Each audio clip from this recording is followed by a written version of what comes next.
tarde a todos e a todas. Obrigado por estarem aqui e por terem vindo. Esta é uma semana onde falamos muito de saúde mental e felizmente falamos. Celebramos no dia 10, portanto anteontem, o Dia Mundial da Saúde Mental. O Dia Mundial da Saúde Mental celebra-se desde 1992 e aquilo que teve na gênese da celebração era exatamente combater o estigma e aumentar os recursos e servir como pressão para os governos para aumentar os recursos para a saúde mental. Estes anos todos envolvidos continuamos a ter que combater o estigma, continuamos a ter que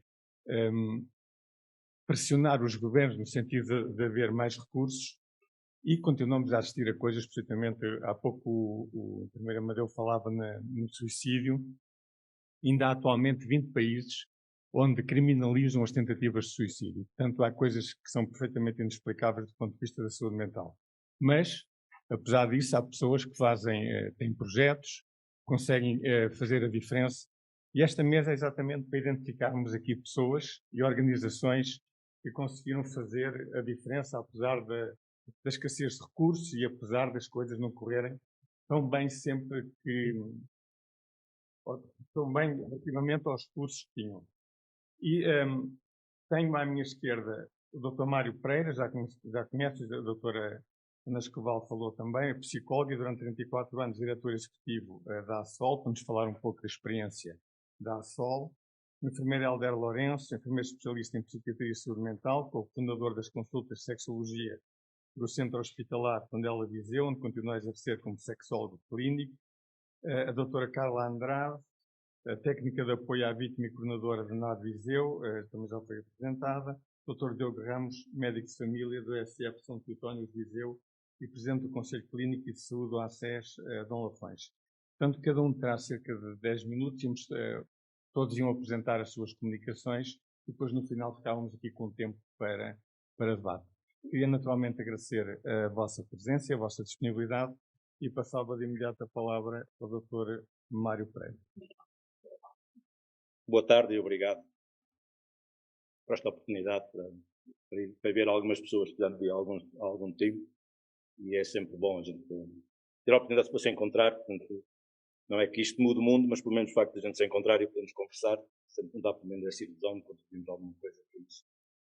A ASSOL é uma associação, uma IPSS, que foi fundada há 34 anos, no ano tempo de atividade, 2 anos antes, em 1987, em Oliveira de Frades, e que é a Associação de Solidariedade Social de Lafões. E é também uma coisa que já não é muito comum, que é uma organização que nasceu para abranger 3 concelhos, o que aqui é assim uma coisa também pouco habitual por aqui, porque o bairrismo e os territórios são uma coisa muito complicada aí. Começamos em 1989 com cursos de formação profissional para pessoas com deficiência. Aos poucos, fomos criando uma rede de apoio a pessoas com deficiência. Aqui na região de Lafões, os concelhos de Oliveira de Frades, Vozela e São Pedro do Sul, neste momento temos uma realidade, não é, digamos, a realidade mais comum, se calhar, em Portugal neste aspecto. Nós, neste momento, conseguimos que todas as crianças e jovens com mais ou menos deficiências vão à escola e também já conseguimos que, neste momento, não haja pessoas com deficiência, com capacidade de trabalho e que queiram trabalhar desempregadas. Também não é uma coisa particularmente comum. Entretanto, criamos uma rede que envolve a nutrição precoce, envolve também os apoios às pessoas com deficiências adultas, com limitações mais graves, como agora chamam os CAUs, os CACIs, essas coisas. E, portanto, neste momento temos e conseguimos ir funcionando sem listas de espera, para a nossa região também é assim um desses eixos. Fora da região, temos vindo a fazer algumas ações de formação profissional, nomeadamente aqui em Viseu, mais dirigidas para pessoas com doença mental, mas um pouco aqui nos concelhos vizinhos. E depois, em 99, não tínhamos mais nada a fazer, fomos desafiados pelo Dr. Fidalgo para criar um fórum socioeducacional. E criamos um fórum socioeducacional para 30 pessoas e, passado 2 anos, criamos um outro para mais 15. Estes 2 fóruns foram um deles, em 2019, foi transformado, convidados, entre aspas, que fomos intimados, digamos, para participar na rede, como no projeto piloto da JUS, né? Portanto, e nós também achámos que devíamos fazer, até porque se esperássemos para a formalização nunca teríamos condições para conseguir depois, portanto foi a maneira na altura de entrar. E pronto, e é essa, digamos, a posição que tem. Neste momento, na região de Lafões, que é um concelho, são concelhos com um pouco mais ou menos 40 mil habitantes, nós apoiamos 45 pessoas com doenças mentais incapacitantes. Né? E doenças mentais graves incapacitantes. Portanto, pessoas que também já não conseguem cuidar, obter rendimentos para sobreviver em função de trabalho, não conseguem trabalhar, etc. Isto dá uma ideia também da dimensão e do número de pessoas, da imensidão de pessoas que há com estas condições. E também uma das coisas que nós... E, aliás, esta ideia da especialização das coisas foi uma coisa que teve muito impacto muito negativo na área da doença mental. Porquê? Porque quando foram criados os fóruns, as entidades que já existiam, que apoiavam pessoas com deficiência, disseram, não, senhor, nós não, porque a doença mental é uma coisa só para especialistas. E misturar doentes mentais com deficientes mentais, isso faz mal. Uns ficam mais deficientes, outros ficam mais malucos, portanto, não se pode. E esta ideia da especialização fez com que também não se desenvolvessem respostas. E desenvolveram-se muito poucas respostas para pessoas com doença mental incapacitante. Neste momento, há cerca de 30 fóruns socioocupacionais, alguns nem têm capacidade para 30, só para 30. Portanto, criou-se muito pouca resposta, porque as estruturas que havia no terreno acharam que não eram capazes, que aquilo era uma coisa muito especial, etc. Nós entramos nisto e... Portanto, neste momento conseguimos ter também um registro em que vamos dando respostas aos pedidos que nos chegam do hospital também. E agora, há também uma coisa, só para dizer, porque é que nós, qual foi a ideia transformadora da ASSOL em relação até a outras IPSS e outras neste sistema. A primeira ideia foi o quê? Nós não é a ideia de criarmos serviços para todas as pessoas e criarmos serviços para todas as pessoas que estão excluídas dos outros serviços. A nossa ideia foi conseguir que aquilo que está definido na lei como um direito daquelas pessoas se concretize. Né? Portanto, essa é a nossa metodologia. E não temos de ser nós a fazer, e com a preferência não sendo nós a fazer. Essa é um pouco a lógica daquilo. E essa foi... portanto, essa foi a nossa objetivo. A forma de conseguir isso foi também o quê? Por um lado, ir resolvendo problemas pontuais das pessoas, mas, por outro, manter sempre um foco também numa luta política, digamos, nesse sentido, assim, só consigo resolver os problemas daquela pessoa se conseguir lutar pelos direitos de todos. E esta ideia que às vezes nós dizemos, o interesse é resolver o problema daquele. Não. Se nós não nos preocuparmos com... E, aliás, uma das críticas que eu às vezes faço às IPSS, e no outro dia, até por vista no Congresso da CNIS, é dizer assim, está bem, eu tenho um fórum sociocultural para 30. De quem é que é a responsabilidade do 31º? É? E há muitas vezes as IPSS, digo isto com uma pena, deixaram de lutar pelo 31º e continuam a lutar só pelos 30. Digamos, e o nosso desafio tem que ser continuar a lutar pelo 31º. E esse aqui é o nosso foco, porque foi para isso que nós fomos criados. Eu costumo dizer, quando a ASSOL foi criada, estavam todos fora, ninguém estava dentro. Portanto, o nosso objetivo é pelos que estão fora. E lutando pelos que estão fora, nós melhoramos as condições dos que estão dentro. E é essa, digamos, a nossa forma de entender isto. Também entendemos sempre o nosso papel como ajudar as pessoas com limitações a usufruírem do mundo comum e não a tentar criar mundos especiais. E por isso que eu digo que as pessoas com deficiência estão a trabalhar na região, estão a trabalhar em empresas normais, em entidades normais, nenhuma delas está em nenhum centro de emprego protegido, que isso não existe cá. Mas estão a trabalhar. E quando digamos estão nas escolas.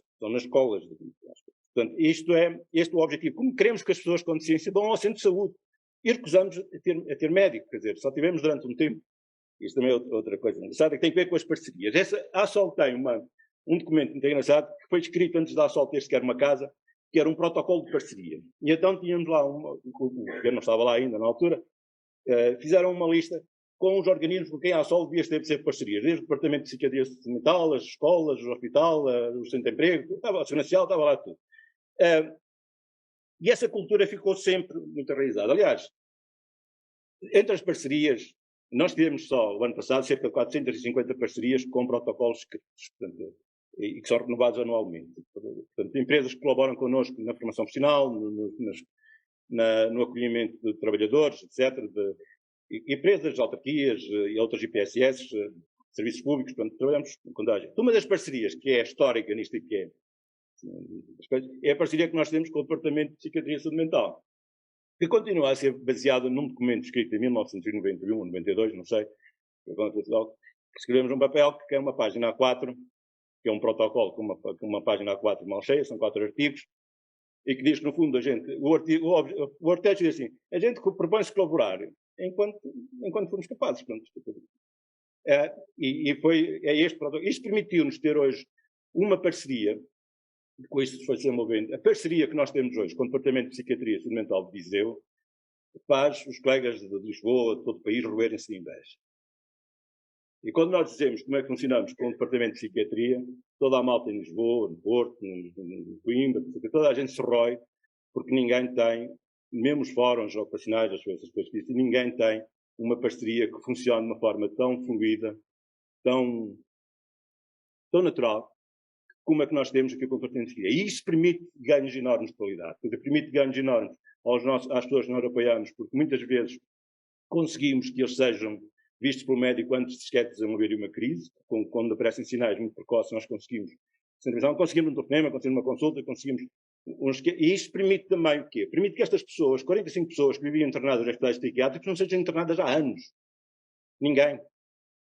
Portanto, mas isto resulta da cooperação. Por um lado, o apoio que nós vamos assegurando durante o dia ajuda que as pessoas mantenham as suas rotinas e a sua vida e tenham uma vida mais estruturada. Por outro lado, o apoio médico que nos é garantido e também sem nenhum incidente comportamental. Nunca tivemos de chamar a polícia, nunca tivemos de chamar o INEM, devido a nenhum incidente que tenha sido causado por alguma pessoa com doença mental. Portanto, em convívio com pessoas com deficiência também demonstrada. Mas isto resulta daqui, resulta também. Agora, a ASOL tem na base disto também três questões que são importantes. São questões metodológicas também. Nós começamos, aliás, um foco, um impulso grande nisto, foi o próprio Fórum Socioocupacional em 1999, nós começamos a trabalhar com pessoas com doença mental e vinhamos da área da ciência, muito influenciados pela cultura desenvolvimentalista, as aprendizagens, etc, etc. O que é que aconteceu? Nós tínhamos ouvido falar de uma coisa chamada planeamento centrado na pessoa, que tinha começado a aparecer na América e tal, e começamos a preocupar-nos. A determinada altura, o que é que nós achamos? Quando começamos a trabalhar com o Fórum, nós não sabíamos muita coisa. O que é que nos valeu e o que é que nós demos salto? Foi quando nós começamos a conseguir organizar a nossa vida, quando começamos a perguntar às pessoas o que é que tu queres. Digamos, e o planeamento centrado na pessoa trata-se sobre isto, perguntar às pessoas o que é que tu queres. Qual é o futuro, né? E não deixamos de perguntar qual é o passado. Aliás, nós neste momento, se perguntarem, eu não sei quais são os diagnósticos das pessoas que nós temos no nosso fórum ocupacional e até fazemos questão para não saber. Só me preocupa que aquela pessoa tem um nome, tem aquela história, aquela pessoa. Porque a nossa experiência também mostra que uma pessoa com um diagnóstico igual são completamente diferentes. Na aceitação da doença, na relação com os outros, etc. Não tem nada a ver, quer dizer, são estruturalmente diferentes. E, portanto, o planeamento centrado na pessoa é sobre isto, é sobre perguntarmos às pessoas o que elas querem e perguntarmos às pessoas, queres vir todos os dias? E alguns disseram que não, só querem vir um dia. E temos uma pessoa que viveu no hospital há alguns anos, que durante não sei quantos anos, só vem um dia por semana ter apoio connosco, mas também nunca foi internado no hospital. Né? E durante anos cuidou do pai e da mãe. Né? Quando temos a serventia das pessoas com doença mental, né? Algumas delas, mesmo com esquizofrenias pesadas, podem ter uma serventia. Sobre o planeamento centrado na pessoa, a gente diz, é uma coisa muito complicada. O padre João Rodrigues, que é um homem que foi padre em sítios como Candal, que é uma figura lendária da nossa região de Lafões, uma vez dizia, a propósito, quando o homenagearam, a propósito dos 50 anos de padre, ele disse que só tinha procurado seguir 4 princípios na vida dele. E eu acho que resumem o que é o planeamento centrado na pessoa. A primeira é não ter pressa. Quando nós estamos com as pessoas, ter tempo para as pessoas. E a segunda é ouvir. E a terceira é conversar. Portanto, o que temos que fazer é ter tempo para ouvir as pessoas, conversar com elas e, no fim, fazermos o melhor que formos capazes. E o planeamento central da pessoa é sobre isto. Quer dizer, não é sobre fazer tudo que as pessoas nos pedem, é negociar, é conversar, é insistir, é dialogar até chegarmos àquilo que nós somos capazes de fazer e o melhor que formos capazes de fazer. É a pedagogia da interdependência, que é uma outra coisa, também relativamente recente, nos Estados Unidos, internacionalmente é conhecida como gentle teaching, é um movimento que foi criado e que, na parte basicamente de um princípio do respeito mútuo e da valorização das pessoas e da valorização da relação como um instrumento de apoio, quer dizer, do cuidado das pessoas. E esta pedagogia só diz que as pessoas que nós apoiamos só precisam de 4 coisas. A primeira é sentirem-se seguras, a segunda é sentirem-se amadas, a terceira é terem alguém que possam amar, e a quarta é terem algum controle sobre a sua própria vida. Se algum de vocês não gostar disto, diga. E se estas não são as condições básicas para qualquer pessoa sentir o mínimo de saúde mental, também diga. Portanto, e são estas as 4 condições que servem a todas as pessoas e que nós tentamos trabalhar com estas pessoas, para apoiar o melhor possível, menos vezes. Obrigado. Boa tarde. Quero começar por agradecer a Fundação, não é? Para a Saúde, por o convite que me foi formulado. Depois também, aqui na pessoa do meu colega, enfermeiro José Carlos Santos, também cumprimentar aqui os colegas de mesa e depois também cumprimentar todo o público que numa tarde soleirenta, como hoje está lá fora, conseguem estar aqui para nos ouvir. Mas também aproveitem que, pelos vistos, isto vai mudar. Bom, e depois, se me permitem, também eu tenho que fazer aqui um cumprimento individualizado, muito especial, para uma pessoa que foi muito importante naquilo que sou hoje, não é? A minha história como profissional e como enfermeiro, não é? Especialista em enfermagem de saúde mental e psiquiátrica, que é a senhora enfermeira Augusta de Sousa, essa enfermeira que foi bastonar entre 2004 e 2011 e que eu queria cumprimentar e agradecer porque para a nossa geração foi uma pessoa muito, muito importante, sendo ela também de saúde mental. Bom, hoje não vou falar de sexualidade e sexo, peço desculpa, não foi para isso hoje que me chamaram, será para uma outra oportunidade. E vou tentar ser rápido porque aqui o meu colega ontem avisou-me, caro Helder, tens 10 minutos no máximo para falar. Ele já me conhece, ele sabe se eu começo a falar e não me calo, portanto vou tentar limitar-me ao que está e do número de slides que eu tinha tive que reduzir a um número muito limitado. Bom, é para falar de experiências inovadoras. Então eu considerei que em Viseu, nomeadamente na área onde eu trabalho, Departamento de Psiquiatria e Saúde Mental do Centro Hospitalar Tondela Viseu, há 2 experiências inovadoras. Uma que foi inovadora na altura, outra que é inovadora agora. E eu teria que falar da primeira para depois poder fazer a passagem para a segunda. E vou ter que contradizer hoje o Dr. Miguel Xavier. Porquê? Porque ele disse que, na sua intervenção da manhã, que o Serviço Mental Comunitário, ou seja, as unidades de saúde mental comunitárias, que apareceram, comunitárias em termos de saúde mental, logicamente, que apareceram nos anos 80, nomeadamente em Itália, porventura eu vou-lhe dizer, e ele sabe-o, se calhar esqueceu-se, que em 77 surgiu uma dessas unidades em Portugal, aqui no interior, nomeadamente em Viseu. E foi, sem dúvida nenhuma, uma novidade na altura e que perdurou durante muitos anos. Este é o nosso distrito de Viseu. Isto é como está dividido o nosso departamento, com as várias áreas, e eu vou fundamentar e vocês vão se focar naquelas 2 slides que estão ali, que têm a ver com a equipa comunitária de saúde mental de Lafões, a nova, e a unidade de saúde mental comunitária, aquela que foi inovadora em 1977. Como é que começámos? E vamos falar dessa inovação que na altura foi. Com a criação do Centro de Saúde Mental em 71, de Viseu, houve a transferência para Viseu de doentes crónicos, até então internados em hospitais psiquiátricos, em Coimbra e albergues. Havia penúria, como pelos vistos ainda há, de recursos humanos e técnicos, grande expressão da população. Nós temos um distrito com mais de 5.000 km², não é? Doentes ou utentes a mais de 100 km de distância da capital, que é Viseu, e consequente dificuldade de acessibilidade ao serviço para o apoio regular. Logicamente que os baixos níveis socioeconómicos da população, estamos a falar de uma população do interior, não é? Com consequente má adesão às terapêuticas e às constantes recaídas, com a deterioração social e pessoal daí resultante. E isto levou que, em 1967, da necessidade, e se calhar aí fez a diferença, e se calhar em Itália surgiu a partir de um modelo, e em Portugal surgiu a partir de uma necessidade. Havia necessidade de colocar doentes fora do hospital, porque na altura o departamento, e não era assim que se chamava na altura, era o Hospital Psiquiátrico de Abraveses, para quem conhece, na altura, em 77, tinha 120 doentes internados. 120. E não cabia mais ninguém, era preciso pôr mais gente.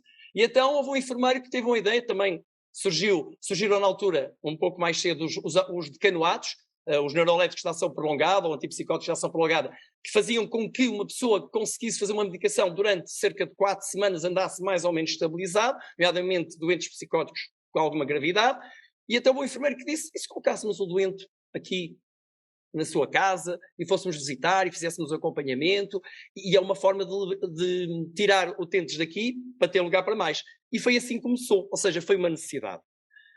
O modelo de psiquiatria de setor foi um modelo que foi adotado, com equipas multidisciplinares responsável por áreas geográficas com cerca de entre 40 mil a 60 mil habitantes, responsáveis por todo o tipo de cuidados e articulando com todas as estruturas locais. Havia a continuidade de cuidados, a equipa cuidadora segue o doente ao longo do tempo e nas diversas circunstâncias e onde o doente está e onde os seus cuidadores também estão. Cuidados prestados sempre possível junto do doente e articulação com as estruturas de comunidade, fundamental. Fala-se muito nisto hoje, isto sempre foi assim, sempre assim será. A comunidade é extremamente importante. E nós detectávamos e selecionávamos estes utentes, fazíamos uma avaliação por equipa disciplinar, havia então este apoio, que podia ser em consulta, no comunitário, em ambulatório, dependia, e era feita sempre esta avaliação. Quem é que apoiamos então? Apoiava-se os doentes com doença mental crónica, doentes com história psiquiátrica, nomeadamente com muitos reinternamentos, doentes sem insight para a sua doença, sem reconhecerem aquilo que têm, com baixa adesão à terapêutica oral, doentes com insuficiente rede de suporte familiar ou comunitária e doentes com difícil acessibilidade aos serviços de saúde mental. Quem é que faz? A equipa multidisciplinar de respectiva zona, né? Havia equipas por zonas de setores, a equipa era constituída por enfermeiro, que era ele que ia sempre ao ambulatório, ok? Que era uma equipa de enfermagem de ambulatório e, outras vezes, quando era necessário, também ia uma técnica de serviço social e um psiquiatra ou interno da especialidade. Esses não iam sempre, ia sempre o enfermeiro. O que é que fazíamos? O que é que fazemos na altura? Administramos terapêutica quando necessário, nem sempre é necessário. Havia casos que não havia, que não era necessário. Fornecemos terapêutica ou receituário, com os fármacos necessários, monitorizando a sua toma. Avaliamos e monitorizamos a situação clínica e social. Fazemos psicoeducação e ações de educação para a saúde no meio, aos utentes, aos respectivos cuidadores. Articulamos com a rede social de suporte, estruturas e forças vivas da região, com a inclusão dos utentes em atividades de apoio base, reabilitação e reinserção social. Apoiamos também em situações de crise. O Dr. Mário falou nisso e muito bem, quando havia necessidade, e um dos protocolos é precisamente com a ASOL, havia a resolução, mesmo antes de haver a problemática, quando havia já sinais e sintomas, com visitas domiciliárias não programadas, consultas ou internamentos em tempo útil, que é a chamada intervenção em crise. Providenciamos internamentos sociais para descanso dos familiares ou dos cuidadores, muito importante. Se um cuidador cuida de um utente destes durante 365 dias por ano, onde é que está a saúde mental dele? Nós também temos que o ajudar para que continue a cuidar e para que continuemos. Portanto, é muito importante. Monitorizamos as faltas não justificáveis à nossa visita ou às consultas, quando eles não estavam, ou às consultas programadas e implementamos uma base de dados dos doentes seguidos então no serviço comunitário. E onde é que fazemos estas visitas? Onde o doente estiver. Não interessa. Em suas casas, no local de trabalho, IPSS, centros de dia, instituições de saúde, centros de consulta, onde for necessário. O que é que conseguimos? Bom, desinstitucionalizar os utentes do departamento, foi assim que começou, foi a necessidade, retirá-los, não é? Portanto, antes de se preconizar isso, já isso se fazia, por isso a tal inovação. Melhorar a tolerância social e familiar à doença e ao doente mental, ou seja, só aqui estávamos a combater o estigma. Envolver a família, o prestador de cuidados e a comunidade no suporte da doença, no acompanhamento, na aceitação, na formação, na motivação. Rentabilizar recursos, pessoal e estruturais, hoje falámos muito nisto. Prevenir as recaídas e baixar a taxa de reinternamentos, fazer intervenções em crise sempre que necessário. Conseguimos também ajudar o doente a desenvolver ou reencontrar as habilidades sociais e de comunicação deficitárias consequentes ou consequência da sua doença psiquiátrica, articular e mobilizar as múltiplas estruturas na comunidade e desenvolver outras atividades extra-hospitalar, administrar e supervisionar a terapêutica medicamentosa prescrita, aprender a dar só o que é preciso. Isto foi um grande ensinamento aqui do Dr. Fidel Freitas, que foi durante muitos anos diretor do departamento, e ele sempre nos disse, nós somos limitados e temos que dar aquilo que temos. E aquilo que o doente quer, e não aquilo que nós achamos que ele quer. E muitas vezes temos que pensar nisso. Nós, como técnicos de saúde, temos sempre esta noção que achamos que, mas o achismo, acho que ainda não é uma ciência, até ver. Prestar mais e melhores cuidados e reduzir custos. No fundo, o programa que implementámos foi um programa de gestão integrada para pessoas com doença mental. Claro que ao longo do tempo fomos teorizando aquilo que começámos com a prática. Recursos humanos, acho que agora aqui nesta fase não é necessário, só para terem a ideia que isto é o recursos humanos de todo o departamento, não das equipas de saúde mental, da unidade de saúde mental. Para uma população de 390 mil habitantes. Ok, isto foi, na altura, inovador. Agora, PNN, o Plano Nacional de Saúde Mental, criou-se, Viseu foi dos primeiros, logo no primeiro ano de criação de 10 equipas, das 20, portanto 10 de cuidados de saúde comunitários de adulto. Viseu foi dos primeiros projetos piloto, um projeto piloto de saúde mental, portanto, a partir do despacho 2753 de 2020, 28 de fevereiro, com início formal a 24 de fevereiro de 2021, criou-se a equipa comunitária de Dão Lafões. Digamos que já dentro desta perspectiva nova que vem do plano, mas que segue muito daquilo que nós já teríamos feito. Sediada no Concelho de Castro Daire, depois com a expansão para São Pedro do Sul, e a ideia desta equipa é juntar todo o Dão Lafões, não é? Portanto, juntar também Vozela e Oliveira de Frades. Consultas descentralizadas no hospital, próximas da comunidade e com foco no modelo biopsicossocial, já preconizam aqui um modelo ligeiramente diferente. População dispersa, carenciada em termos socioeconómicos, porque a população é a mesma, ou seja, é no mesmo distrito, embora exista alguma disparidade, mas é semelhante em muitas coisas, e prioridade em pessoas com doença mental crónica, principalmente, e doença mental grave. Diferença, esta equipa sai do local, neste caso Castro Daire, do Centro de Saúde de Castro Daire, e também do Centro de Saúde de São Pedro, embora o local onde eles estão é no Centro de Saúde de Castro Daire. Portanto, estão mais próximos da comunidade que querem, mas também têm uma população menor, bastante menor, porque neste momento são 2 concelhos. Quais são os eixos de intervenção desta equipa? Consulta e intervenção individual por grupo profissional, visitas e intervenções domiciliárias, administração de injetáveis antipsicóticos no domicílio, centro de saúde, dependendo, intervenções psicoterapêuticas de grupo, aqui já uma outra inovação, formação interna e reuniões de equipa, formação externa e consultoria e reuniões com os parceiros, sempre aqui as parcerias, porque sem parcerias não se consegue fazer, iniciativas de teor preventivo na comunidade, aqui a trabalhar a literacia em saúde mental, muito importante. Estabelecimento de parcerias com entidades na comunidade, aquele vê-se mal, ficou diferente. Sessões de psicoeducação, que também já existem, já estão aqui, está em processo de elaboração, mas já estão a funcionar. Projetos de estimulação cognitiva no domicílio, intervenções aqui já mais especializadas, porque têm técnicos para isso, vocês já vão ver. E programa de relaxamento terapêutico e desenvolvimento de trabalhos científicos. Portanto, tem um core de intervenção ainda maior para uma população que também é mais pequena, é menor. Pontos fortes das boas práticas desta equipa inovadora. Elaboração de procedimentos de atuação, plano individual de cuidados, ok? Equipa multidisciplinar com técnicos de diferentes áreas de intervenção, a importância de ter outros técnicos que ajudem toda a equipa e cada um, como ator, vai ter o seu papel, não é? Papel de terapeuta de referência, já hoje a doutora Sandra Gil falou nisso também, em termos de modelo, como gestor de caso da doença mental grave, descentralização das intervenções do meio hospitalar, aquilo que já se preconizava antes, articulação com outras entidades e parceiros, resposta mais rápida e eficaz, plano de prevenção de recaída, tal como a equipa anterior, consultas de especialidade de intervenções no domicílio dos utentes, papel de técnico de ligação a doenças mentais mais comuns, criaram-se grupos psicoterapeutas de relaxamento e reestruturação cognitiva, que estão a funcionar. O modelo lá está o modelo que preconizava, um modelo de recovery, que é em que o que é importante tirar daqui é o papel de terapeuta de referência como gestor de caso. Não vale a pena agora estar aqui a explicar, mas podemos falar sobre isso. Os recursos que esta equipa tem: um médico psiquiátrico, um psicólogo clínico, 2 enfermeiros especialistas, ok, em saúde mental e psiquiátrica. Depois tem os motoristas do hospital, mas esta equipa nem usa, a maior parte das vezes não usa estes motoristas, eles próprios têm o seu carro de serviço. Uma técnica de serviço social e um terapeuta ocupacional. Ou seja, para uma população de cerca de 30 mil habitantes.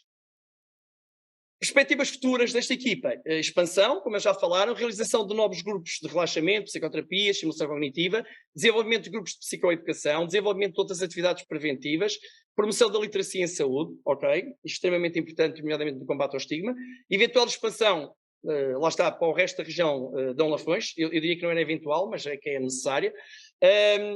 Portanto, também a avaliação dos resultados obtidos, porque tem que aplicar escalas e tem que mostrar o trabalho que se está a fazer.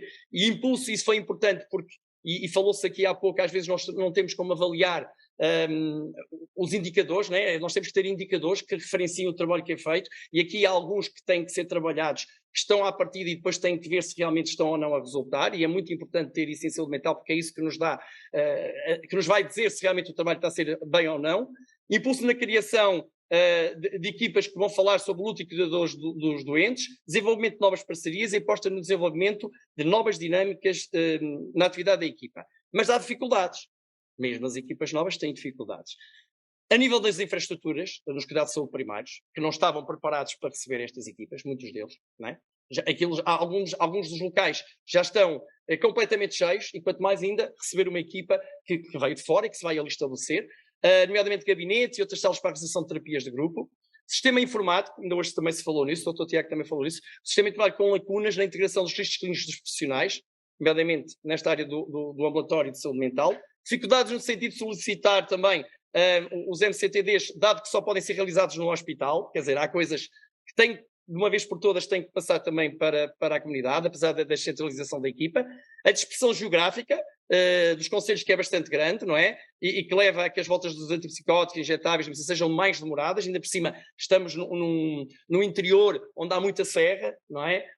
E de inverno também não é nada fácil, muitas vezes com neve, com muitas intempéries, e alguma falta de apoio no enquadramento inicial no projeto piloto, algo que eles disseram. Eu também dizer que estou aqui porque os colegas que trabalham com esta equipa, me facilitaram para eu poder falar sobre isto.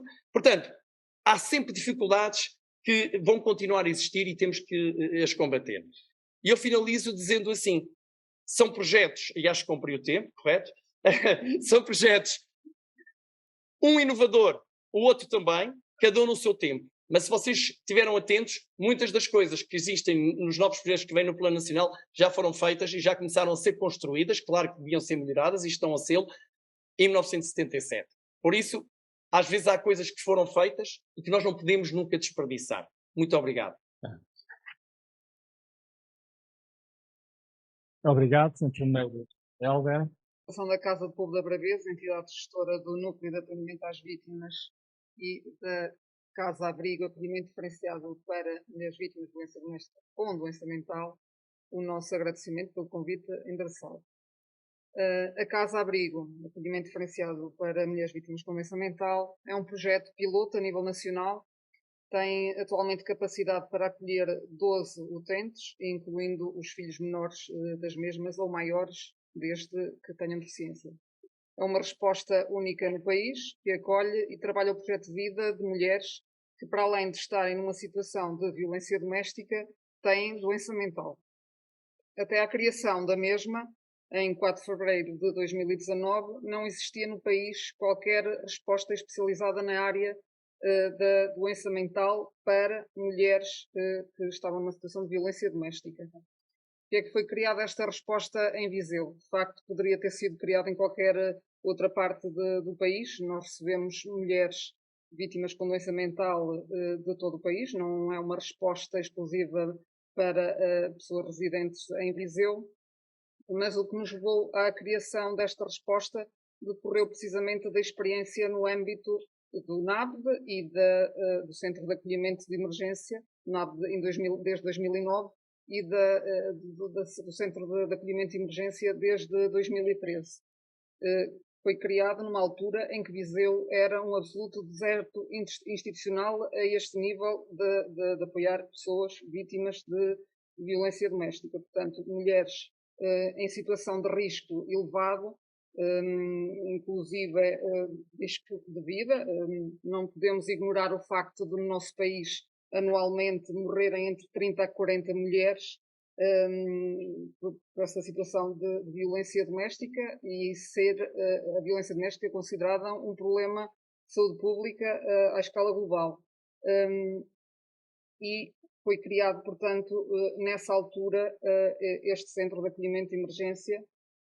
Em nosso distrito, nós acolhemos cerca de 100 120 pessoas por ano no Centro de Acolhimento de Emergência, e passam em todas as outras nossas respostas, centro de atendimento do centro do distrito, do norte do distrito, onde também estamos semanalmente nos concelhos do norte do distrito mais desprovidos em termos geográficos, e também na resposta do GIEV, que é o Gabinete de Estabilização e Informação à Pessoa Vítima, que funciona no DIAP, de Viseu, no Ministério Público, onde preparamos as pessoas para a tomada de declarações para a memória futura, e também coadjuvamos nas avaliações de risco junto dos magistrados, cerca de 400 pessoas anualmente.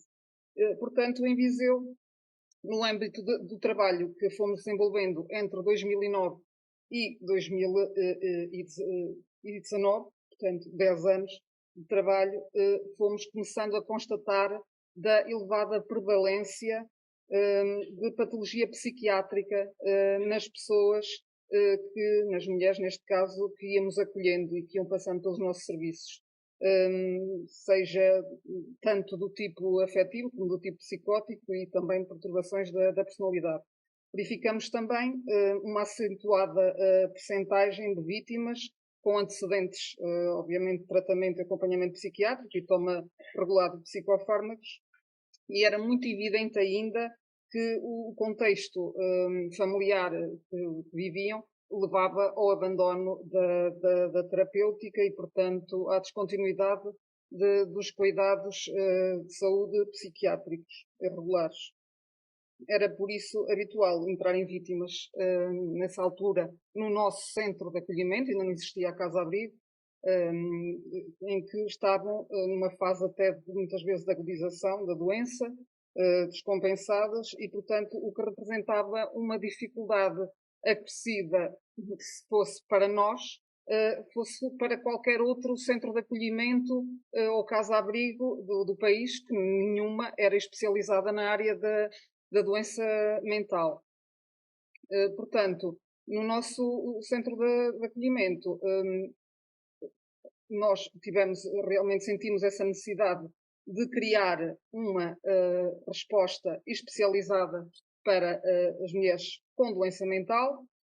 Se, por um lado, já era difícil trabalhar pessoas que estavam numa situação de violência doméstica e que não tinham doença mental, poderiam imaginar que muito mais difícil era apoiar uma pessoa que, para além de estar numa situação de vulnerabilidade social devido à violência doméstica, também tinha doença mental. Era muito mais difícil colocarmos estas pessoas em pensões, como muitas vezes aconteciam no caso de situações emergentes que iam acontecendo. Entendemos, então, não estando capacitados para intervir adequadamente nestes casos, e que era uma necessidade premente do nosso país, incitamos esforços, e pela primeira vez a Rede Nacional de Apoio a Vítimas de Violência Doméstica pôde dispor desta estrutura especializada na área da doença mental. Não é, nem nunca foi nosso objetivo fazermos substituir ao Serviço de Saúde, obviamente, mas sim em colaboração com os serviços de saúde, aliarmos e prestarmos um trabalho eficaz no apoio a estas pessoas com doença mental e, portanto, especialmente vulneráveis. Foi então estabelecido um protocolo de colaboração com o Centro Hospitalar Tondela Viseu, no sentido de possibilitar uma eficaz articulação com o Departamento de Psiquiatria, Pedopsiquiatria, Pediatria, Sexologia e Urgência, para responder às complexas situações das vítimas acolhidas na casa-abrigo. Estamos, inclusive, desde a altura da criação da mesma, a desenvolver um estudo que pretende verificar a relação entre violência doméstica e doença mental. Será que a doença mental pré-existe e leva à agudização dos comportamentos violentos, ou a doença mental surge posteriormente à vitimização continuada e à exposição prolongada a estas situações de trauma?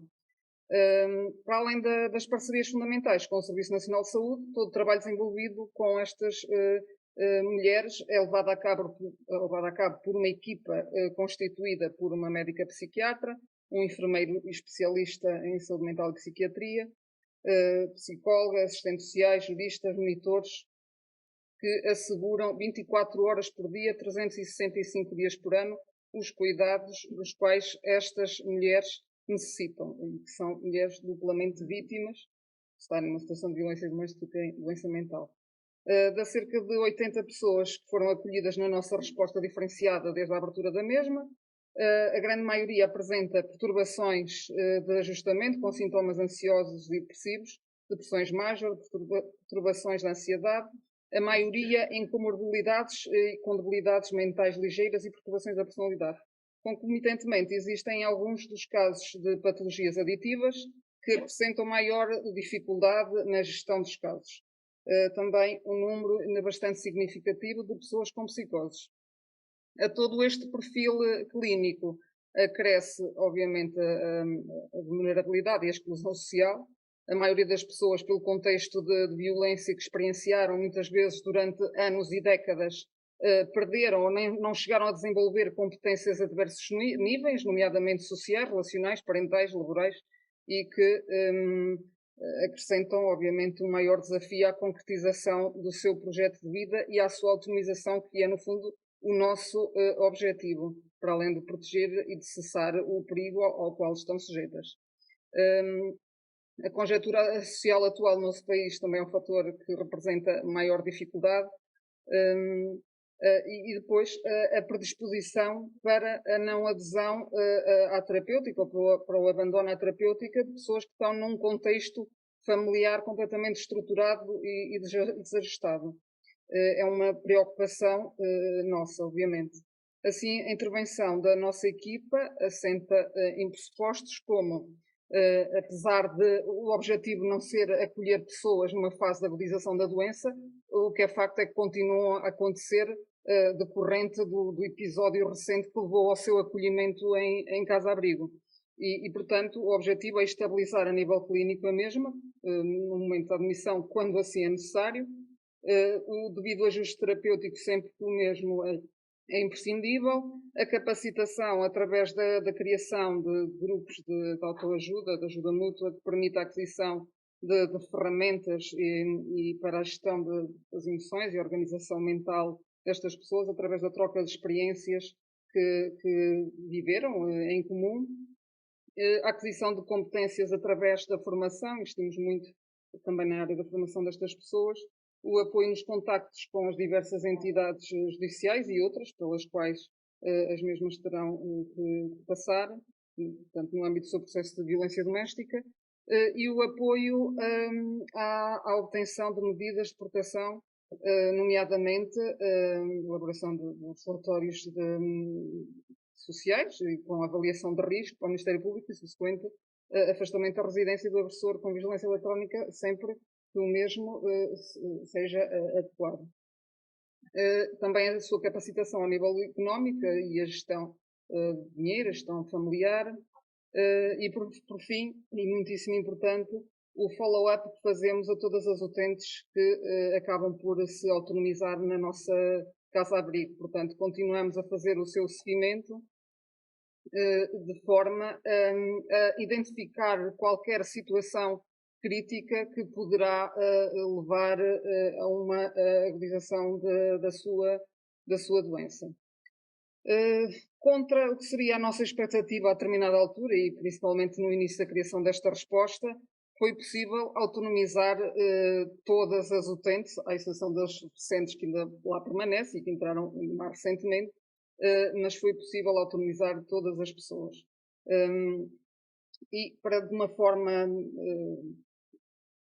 que eu consiga explicar um pouco melhor o trabalho que se faz realmente com estas pessoas, eu entendi que poderia colocar aqui dois casos que são muito exemplificativos do trabalho que se desenvolve com todas as pessoas e com todas que foram autonomizadas.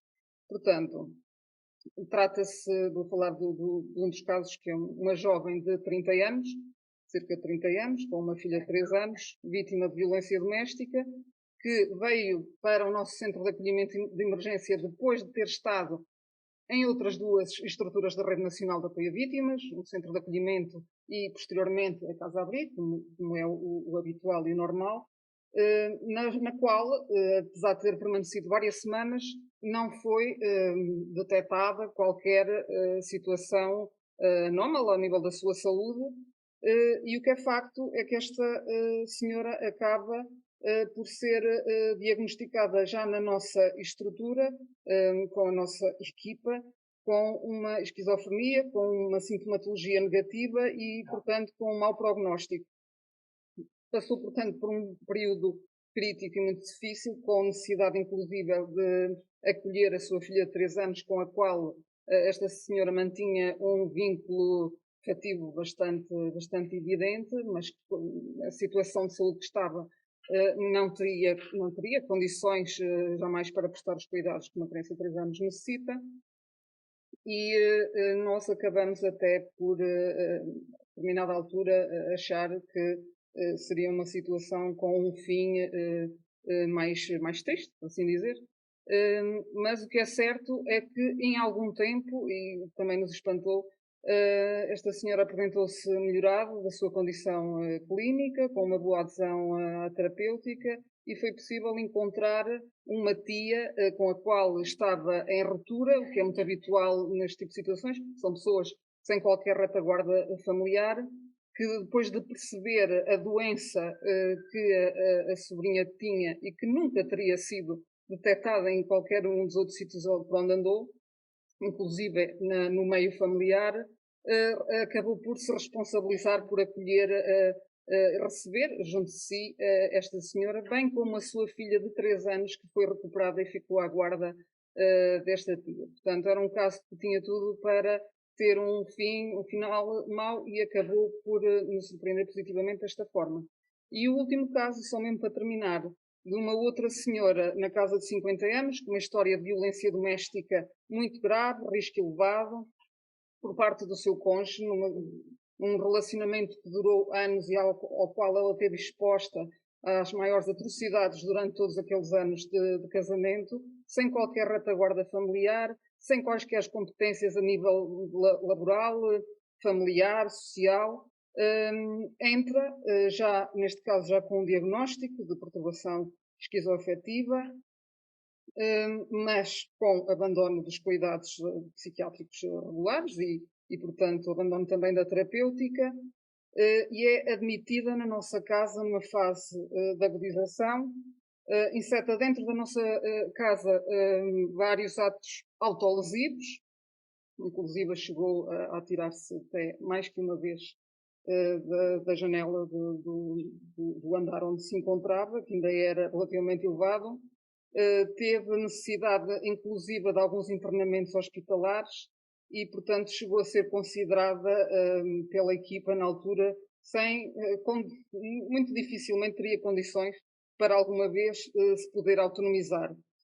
Neste momento é uma senhora que está há cerca de 3 anos inserida profissionalmente, que é capaz de gerir a sua vida, o seu dinheiro, a sua habitação, e que continua estabilizada. Não houve outros episódios de internamento e continua a ser seguida semanalmente pela nossa equipa. Pronto, obrigada. Muito boa tarde a todos. Antes de mais, agradecer o convite, logicamente, para poder participar nestas jornadas, se assim podemos chamar. Mas, de facto, queria fazer desde já um disclaimer que eu sou um apaixonado pelo Serviço Nacional de Saúde e como tal, tudo o que vão ouvir falar da minha parte será sempre em prol e em benefício de tal. Mas, como qualquer apaixonado, qualquer paixão que nós temos, também sabemos que elas, de facto, há dias que nos trazem alguns dissabores. É esses dissabores que nós frequentemente lutamos, e era essa uma das mensagens que eu queria aqui deixar, sobretudo para os jovens ainda que aqui estão presentes nestas sessões, é que encontrem no Serviço Nacional de Saúde, para vocês provavelmente são o futuro, conjuntamente com o presente, mas também o futuro, encontrem no Serviço Nacional de Saúde a vossa realização, não só profissional, mas também pessoal, porque é de facto uma instituição que não tem comparação com as demais que atuam no setor. E posto isto, há 2 grandes mensagens que nos queria aqui trazer. A primeira era essa, deixar uma mensagem aos mais jovens, e também falar daquele que foi o tema para o qual fui convidado, que é um dos serviços transformadores que criámos no ACES de Lafões, e para isso, logicamente, preciso fazer um breve enquadramento para que possam compreender o porquê de ter sido criada esta necessidade e, sobretudo, o porquê de termos tido a necessidade de criar este serviço. De facto, o movimento migratório é um fenómeno que está a acontecer a nível nacional, mas também internacional. Não vou explanar muito aqui os motivos ou as razões para que levam a que este movimento aconteça, mas elas são sebejamente conhecidas, nomeadamente as razões sociais e políticas, as razões demográficas, económicas, ambientais e climáticas, que de facto é esta última que menos afeta Portugal, mas as outras, como entendemos, desde os refugiados, desde as pessoas que procuram melhores condições de vida, melhores condições de trabalho, melhor assistência em saúde, são aquelas que motivam cada vez mais as populações a deslocarem-se de um para o outro lado, e sim, é o movimento migratório que estamos a falar. Caracterizar aqui um bocadinho daquilo que são os dados nacionais relativamente à população migrante. É uma população que tem crescido ao longo dos últimos anos. Neste momento sabemos, e também é um bocadinho do senso comum, que a nacionalidade brasileira é aquela que é mais representativa dentro desta população, apesar de que nas últimas décadas ter alterado um bocadinho esta tendência, portanto estamos a receber cada vez mais indivíduos dos países asiáticos. São sobretudo, e ligeiramente mais frequente, as mulheres com uma idade mediana muito abaixo daquilo que é a nossa idade mediana baixa. Isto é tudo muito importante, estes dados demográficos, quando nos ajudam a planear, depois nós, que estamos em alguns dos órgãos de gestão, que nos ajudam depois a planear aquilo que deve ser também as bases ou o âmbito dos serviços que depois apresentamos e disponibilizamos a estes cidadãos. Referir aqui que grande parte desta população, e contrariando aqui às vezes algum estigma que existe sobre estes indivíduos, grande parte desta população é uma população ativa, economicamente ativa, portanto vem acrescentar valor ao nosso país, produz, e ao produzir, logicamente, que ajuda a sustentar também todas estas mais-valias do Estado Social, como é o caso do Serviço Nacional de Saúde, e de facto é importante encará-la como uma população participativa. De referir também, como é uma nota, que desde 2015 houve aqui um crescimento a nível do número de refugiados, ele tem crescido, sobretudo, e como sabemos, pelas razões da guerra da Ucrânia, mas também outros refugiados que estamos a receber da Síria e de outros países que, por razões sociais ou políticas, têm necessidade de se deslocar. Logicamente, que a região de Viseu e o ACES de Lafões não foi indiferente a este movimento nacional e internacional e, como tal, as estruturas de saúde, como é o nosso caso, teve que se adaptar. E, pregando aqui um bocadinho naquilo que é a Lei de Base da Saúde e que sustenta aquilo que é a atividade e os princípios de emissão do Serviço Nacional de Saúde, temos que perceber que aquilo que diferencia verdadeiramente o Serviço Nacional de Saúde enquanto aquilo que eu chamo o seguro social mais valioso que temos na sociedade portuguesa, é de facto aquilo que está representado numa base da Lei das Bases de Saúde e que é também muito, muito frequentemente enunciada, que é o facto de ser geral, universal e tendencialmente gratuito. A montante disto, temos ainda a equidade, e eu destaquei aqui a equidade numa das bases da base 20, porque, de facto, estamos a falar de uma população vulnerável e de risco, uma população migrante que chega ao nosso país, muitas vezes com dificuldades imensas naquilo que é a adaptação cultural, a adaptação económica, portanto, a sua integração até nos próprios processos laborais, e que precisa, de facto, de ter uma atenção especial. E a base 20 vem reforçar aquilo que devem ser também aquilo que são os beneficiários do Serviço Nacional de Saúde, onde inclui, precisamente, estes migrantes que, tendo ou não a sua situação legalizada. E é esta a base, são estas as bases, algumas das bases que servem para o nosso Serviço Nacional de Saúde. E eu costumo dizer mesmo que o Serviço Nacional de Saúde é um seguro de todos, porque é um seguro dos ricos, é um seguro dos pobres e é um seguro daqueles que, mesmo achando que são ricos, ainda continuam a ser pobres, se imaginassem o quanto custa suportar toda esta estrutura e a mais-valia que existe nesta estrutura que se chama Serviço Nacional de Saúde. E se atendermos a uma frase da anterior Ministra da Saúde, relativamente aos 40 anos do Serviço Nacional de Saúde, acho que é importante percebermos, e eu destaquei aqui, porque falamos de Serviço Nacional de Saúde sem falar de saúde, e onde implicamos alguns dos aspectos que são, sobretudo, que suportam aquilo que é uma sociedade, que é a cidadania e o progresso. E se destacarmos esta frase, nós percebemos que a doutora Marta Penido referia que a mudança provocada pelo SNS transformou num dos sistemas mais decisivos contributivos para a consolidação do Estado Democrático e para o seu reconhecimento como um instrumento construtor da cidadania, consubstanciando uma garantia de progresso. Portanto, nós falamos do Serviço Nacional de Saúde sem nunca falarmos de saúde, mas dando como Serviço Nacional de Saúde como maior equilíbrio daquilo que deve ser a paz social e aquilo que deve ser o equilíbrio social dos portugueses. E, de facto, como eu dizia, o Serviço Nacional de Saúde é uma paixão, mas de vez em quando também nos traz algumas rasteiras e que nós devemos saber contorná-las e devemos nos preparar ou reagrupar ou como se usa agora muito a expressão reconstruir para os novos desafios que nos impõem. É quase como o Benfica, quando está na sua caminhada para o título, de vez em quando lá tem uma quebra, mas rapidamente recupera e reagrupa-se para vencer os jogos. E, de facto, em 2023, aconteceu que foi promulgado um decreto, um despacho, que vem esclarecer aquilo que é o registro de todos os cidadãos no Serviço Nacional de Saúde, ou pelo menos no Registro Nacional de Utentes.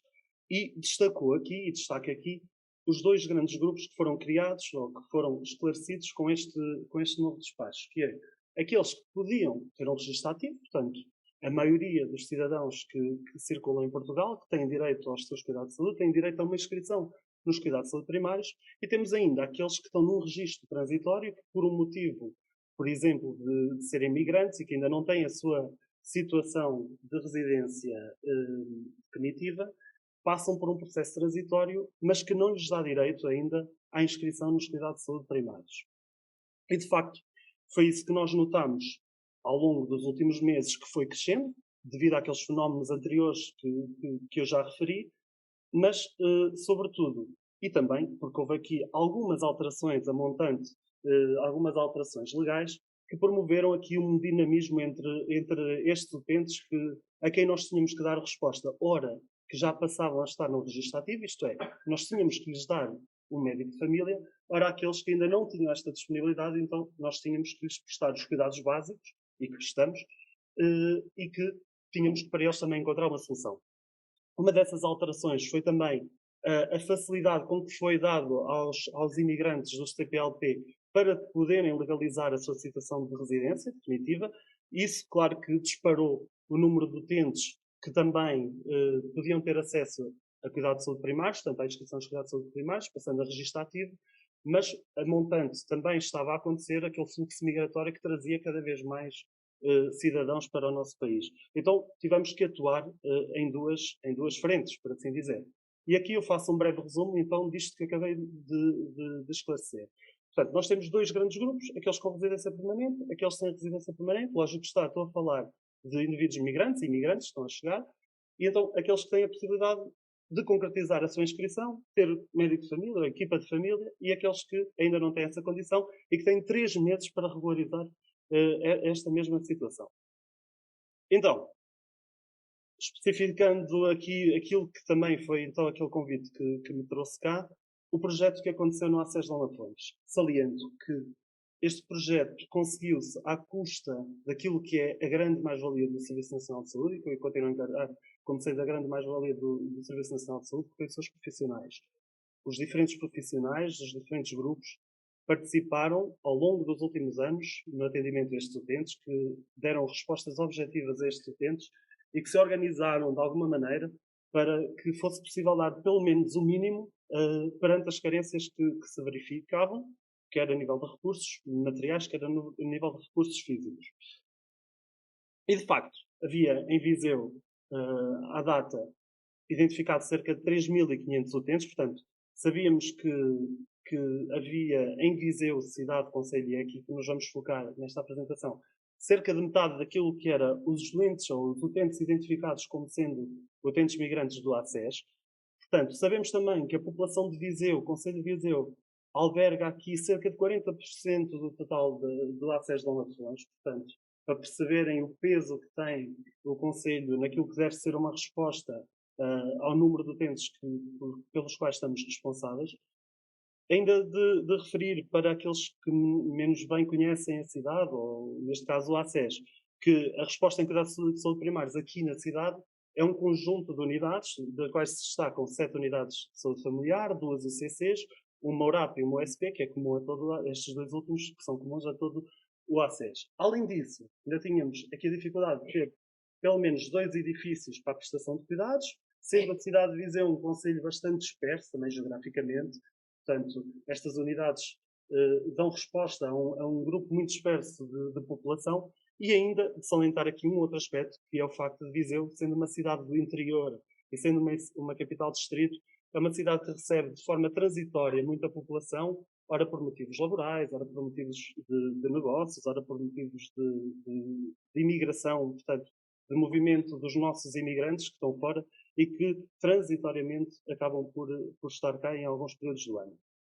Então, nós tínhamos até 2022 a resposta que era dada, quer fossem utentes migrantes, quer fossem utentes sem médico de família, portanto, já tinham condições para ter médico ou equipa de família, mas ainda não tinham essa atribuição, por falta de equipas. Até 2022, o que é que acontecia? Estes cidadãos, todos eles, de forma conjunta, eram observados eram orientados por centro de saúde, portanto, por aqueles 2 edifícios que eu falei anteriormente, que é o Centro de Saúde de Viseu 1 e o Centro de Saúde de Viseu 3, e era feita uma escala rotativa quinzenal entre cada uma destas unidades de saúde funcionais, nomeadamente as USFs, que davam resposta aos problemas de saúde mais prementes destas populações. Logicamente que este trabalho era acomodado dentro daquilo que era a atividade normal destas unidades e do trabalho normal destes profissionais, e à medida que havia disponibilidade de vagas diárias, que eram limitadas, obviamente, eram feitas as inscrições e prestadas as consultas a estes indivíduos.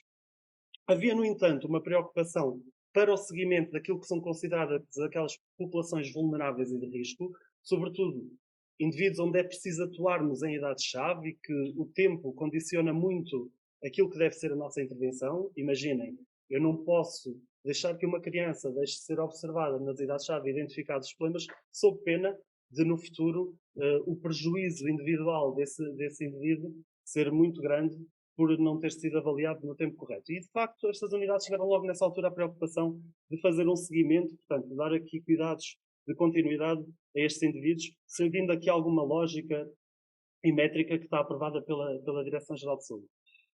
Pronto, acontece que também, além de todas as populações, estas unidades ainda conseguiram responder, porque há uma discriminação positiva que existe em termos legais para o caso dos refugiados, também davam resposta a estes utentes. Agora, houve aqui um lápis. Pronto. Doutor Diogo, mais 2 minutos. Ok, vou ser rápido, vou ser breve. De facto, isto era uma tarefa, como conseguem compreender, hercúlea, mas como qualquer tarefa hercúlea também, a saturação e o burnout aconteceram nos nossos profissionais e nós começámos a cada vez mais perceber que havia aqui muitas dificuldades na gestão desta resposta e por isso tivemos que reinventar novas soluções. De facto, então, em novembro de 2022, o ACES de Lafões, entre várias hipóteses que tem com a entrega de um edifício novo, decide que a melhor solução de resposta é a criação de uma nova unidade funcional. Esta unidade funcional parte, que se chama São Teotónio, parte da reorganização interna de uma ou outra que existia, que estava muito condicionada pela sua dimensão e pelo espaço físico que ocupava, e então reorganiza-se, leva consigo dois fecheiros já constituídos, e esta unidade começa então a receber novos utentes sem médico de família. Até à conclusão até ao atingimento do seu compromisso assistencial, que as unidades de saúde familiares organizam-se por compromisso assistencial, que eram 9.900 utentes, é esta unidade que fica responsável durante este período por dar a resposta então a todos estes migrantes, aos novos refugiados e por aí adiante. Entretanto, e como em agosto de 2023 esta unidade dá resposta a mais de 6.500 novos utentes do Conselho de Viseu, que é um número bastante expressivo, acontece que atinge o seu compromisso assistencial. Mas o fluxo migratório, no entanto, esse não parou e, como sabemos, continua a criar a necessidade de resposta a estes cidadãos e, por isso mesmo, tivemos que pensar numa outra solução. Surge então a consulta de apoio a utentes esporádicos dos cidadãos migrantes do Conselho de Viseu. E o que é que nós fizemos para isso? Fizemos para já uma análise daquilo que estavam a ser os contactos semanais, que eram cerca de 100, nesta unidade de saúde da São Teotónio, que dava resposta a esses indivíduos. Fizemos uma análise daquilo que eram as nossas disponibilidades, e aqui vou falar extra, porque todo este trabalho é prestado maioritariamente em horário suplementar daquilo que são os nossos médicos, enfermeiros e assistentes técnicos.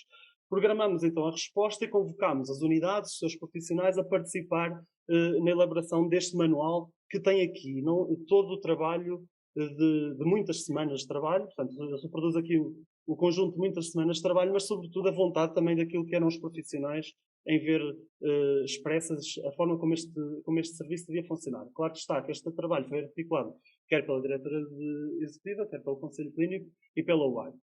E para ser muito breve, vou-vos só mostrar. O funcionamento arrancou faz hoje precisamente 15 dias, no dia 2 de outubro. Funciona todos os dias no edifício do Prédio Alto, como assim toda a gente o conhece melhor, entre as 15 e as 20 horas, em dias úteis, no edifício -1, no piso -1, e tem os horários médicos e de enfermagem bem definidos. Tem uma população abrangida a alvo, e aqui nós quisemos ser muito seletivos para dar realmente os cuidados a quem deles necessita, portanto, não haver aqui algum abuso de alguns utentes, no sentido de tentar contornar situações legais para poderem absorver recursos deste serviço. Recordo que este serviço está dedicado à população migrante, sobretudo, que é a população que está em desequilíbrio naquilo que são as forças de prestação de cuidados. E definimos também a população que não estava abrangida, como é lógico. Temos uma escala de serviço que está bem definida, é rotativa entre as diferentes unidades, em que cada unidade assume a responsabilidade de prestar os cuidados médicos, de enfermagem e com o assistente técnico localmente em cada um destes dias e é responsável pela sua substituição. E tem ainda as carteiras de serviços disponíveis, nomeadamente aquilo que alguns normativos, quer da própria ARS Centro, quer da própria Direção-Geral de Saúde, definem, mas sempre privilegiando e protegendo aquilo que são as carteiras básicas e que se consideram carteiras básicas para a prestação de cuidados a indivíduos em situação desfavorecida. A organização assistencial deste serviço é feita em 4 tipologias de consulta, nomeadamente consulta programada, agudos e grupos vulneráveis e de risco. Aqui há uma continuidade nos grupos vulneráveis e de risco para não se perderem aqueles tais tempos-chave que eu referi anteriormente. E temos ainda os cuidados de enfermagem com as suas diferentes valências, que também pode ser programado. Temos e esclarecemos, e está tudo bem claro, aquilo que são os serviços não disponíveis. Nomeadamente situações que nós não consideramos e que não são consideradas como situações prioritárias. Relembro os atestados médicos, também algumas situações relacionadas com relatórios para empréstimos bancários que nós sabemos que acontecem, estes pedidos acontecem nas unidades de saúde familiares. Mas, de resto, este documento reúne ainda outros capítulos que não os vou aqui desenvolver, nomeadamente um fluxograma de circuito dos utentes, o procedimento de inscrição dos utentes, a definição geral de responsabilidades, entre outros, que são elementos essenciais para o bom funcionamento de uma consulta como estas. Aqui mostro-vos também, de forma resumida, aquilo que são os horários médicos e de enfermagem, que têm as diferentes valências pelos diferentes horários que é oferecido a estes cidadãos, e ainda salientar mais 2 documentos que criámos, nomeadamente dirigidos para a informação que deve ser prestada quer pelos seguranças, quer pelos assistentes operacionais e ainda pelos assistentes técnicos, onde tem um conjunto, por exemplo, de facts que são desenvolvidas, pergunta-resposta de situações mais frequentes e para as quais estes tinham mais dificuldade. Sobretudo, este slide é muito importante porque, além de toda esta retórica que aqui foi dita, nós precisamos passar esta informação àquilo que é o principal foco da nossa atividade e a centralidade que nós devemos ter, que é nos utentes. Temos um guia, tal e qual como qualquer outra unidade funcional, que é entregue aos utentes, que contém todas estas informações. Eles podem ler, podem informar-se e podem ficar esclarecidos relativamente àquilo que é a oferta e àquilo que não é a oferta também deste serviço. Para terminar, e terminando aqui a minha apresentação, claro está que há muitas dificuldades e desafios presentes e futuros, nomeadamente, desde logo, que esta população aparentemente não para de crescer, portanto, e os recursos continuam eles a ser escassos, portanto, não há, pela parte da tutela, não há disponibilização dos recursos que nós entendemos que seriam necessários. Claro que isto leva também a um cansaço e desmotivação muitas vezes das equipas e dos profissionais de saúde, e nós vamos solicitar e temos alguma esperança que a própria ULS nos possa ajudar a ter uma resposta mais eficaz e mais efetiva a estes problemas. Claro está que há uma importância muito grande na articulação com os parceiros locais, nomeadamente com a Câmara, e nem de propósito hoje foi inaugurado o Centro Local de Apoio à Integração de Migrantes, que foi uma atividade que foi precisamente hoje à tarde, e nós pretendemos também expandir esta forma de articulação, porque entendemos que com os parceiros locais nós conseguimos, de forma mais eficaz, também de forma mais efetiva, conseguir dar respostas em saúde aos nossos utentes. E pronto, era isto que eu tinha para vos apresentar, mostrando só o logotipo da Red Centro, provavelmente será das últimas vezes que será. Ok, obrigado. Muito obrigado. Infelizmente, eu fui um moderador mole e não temos tempo para discussão, mas eu acho que há duas coisas que nós aprendemos nesta mesa, que eu aprendi nesta mesa. Primeiro, a falta de recursos não é desejável, mas a falta de recursos pode motivar que hajam soluções com alguma criatividade. Assim foi em Viseu, como o enfermeiro Helder contava, do início do trabalho comunitário. Outra coisa que aprendemos é que quando as coisas são focadas nas necessidades dos cidadãos, há muito maior probabilidade de elas funcionarem. Portanto, muito obrigado.